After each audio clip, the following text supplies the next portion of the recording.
साल 2020 के दिल्ली दंगों के दौरान आईबी अधिकारी अंकित शर्मा की हत्या के मामले में दिल्ली की कड़कड़डुमा कोर्ट ने बड़ा फैसला सुनाया। अदालत ने आम आदमी पार्टी के पूर्व पार्षद ताहिर हुसैन समेत 5 दोषियों को उम्र कैद की सजा दी। कोर्ट ने कहा कि यह हत्या बेहद बेरहमी से की गई थी। हत्या के बाद अंकित शर्मा के शव को घसीटकर पास के नाले में फेंक दिया गया। अदालत ने कहा कि इस मामले में अपराध की क्रूरता साफ दिखाई देती है। फैसला सुनाते हुए अतिरिक्त सत्र न्यायाधीश एस.जे. प्रवीण सिंह ने कहा कि यह अपराध सांप्रदायिक हिंसा के दौरान हुआ था।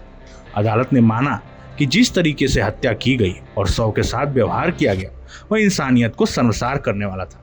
कोर्ट ने कहा कि हत्या के बाद भी आरोपियों का गुस्सा शांत नहीं हुआ और शव को नाले में फेंक दिया गया। अदालत ने इस मामले को दुर्लभतम मामलों रेयरेस्ट ऑफ रेयर की श्रेणी में बताया। साथ ही कहा कि अपराध की गंभीरता बहुत ज्यादा है। हालांकि अदालत ने यह भी साफ किया कि हर गंभीर अपराध में फांसी की सजा नहीं दी जा सकती।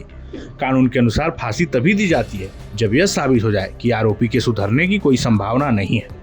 इस मामले में अदालत को ऐसे पर्याप्त सबूत नहीं मिले, इसलिए कोर्ट ने दोषियों को फांसी की बजाय उम्र कैद की सजा सुनाई। इस मामले में दिल्ली पुलिस ने अदालत से ताहिर हुसैन और दूसरे दोषियों के लिए सजाए मौत की मांग की थी।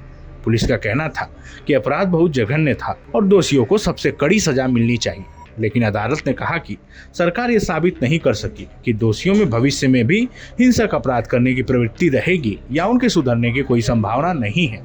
इसी वजह से अदालत ने उम्र कैद की सजा को उचित माना।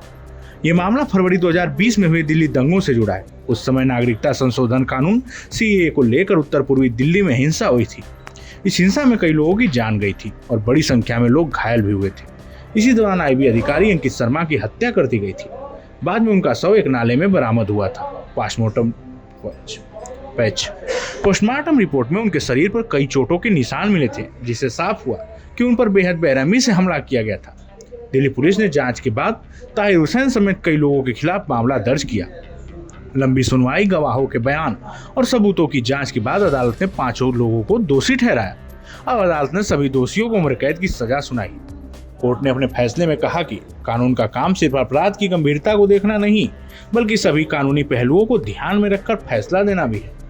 अदालत ने कहा कि यह अपराध बहुत गंभीर था, लेकिन फांसी की सजा देने के लिए जरूरी कानूनी शर्तें पूरी तरह साबित नहीं हो सकी, इसलिए सभी दोषियों को उम्र कैद की सजा दी गई। अब यदि किसी पक्ष को इस फैसले पर आपत्ति है तो वह हाई कोर्ट में अपील कर सकता है। इस जानकारी में फिलहाल इतना ही। ऐसे ही तमाम खबरों के लिए देखते रहिए भारत एक्सप्रेस।